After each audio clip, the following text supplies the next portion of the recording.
पुढच्या बातमीकडे वळूयात। पुणे शहरामध्ये ठिकठिकाणी खड्ड्यांचं साम्राज्य पाहायला मिळतंय। आठवड्याभरापासून सुरू असलेल्या पावसामुळे रस्त्यांवर खड्डे पडलेले आहेत। पुलगेट, स्वारगेट तसंच सिंहगड रोड परिसरातील रस्त्यांवर खड्डेच खड्डे पडलेत। बॅरिकेडिंग लावून अनेक ठिकाणी रस्ता बंद करण्यात आलाय। रस्त्यांवरील खड्ड्यांमुळे पुणेकरांना वाहतूक कोंडीचा फटका बसतोय।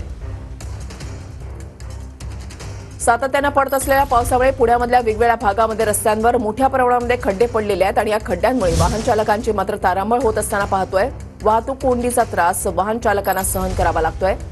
वाहनांचा वेग हा साहजिकच मंदावलेला आहे। आढावा घेतलेला आहे आमच्या प्रतिनिधींनी, पाहूयात।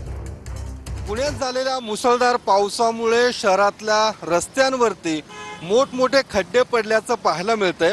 मी आता पुण्यातल्या पुलगेट परिसरामध्ये आहे ना, आपण या रस्त्यावर पाहू शकतो मोठमोठे असे हे खड्डे पडलेले आहेत, ज्यामुळे वाहतूक सुद्धा धीम्या गतीने पुढे जात असते आणि ज्यामुळे वाहतूक कोंडीचा सामना पुणेकरांना करावा लागतोय। आपण या ठिकाणी पाहू शकतो या खड्ड्यावर पुणे महानगरपालिका प्रशासनाकडून अशा पद्धतीचं एक बॅरिकेडिंग ठेवण्यात आलेलं आहे। बॅरिकेडिंग ठेवून हा रस्ता या ठिकाणी बंद करण्याचा प्रयत्न केला गेलाय, मात्र आपण पाहू शकतो यामुळे मोठी वाहतूक कोंडी होताना पाहायला मिळते। पिशबोरसे, TV9 मराठी, पुणे।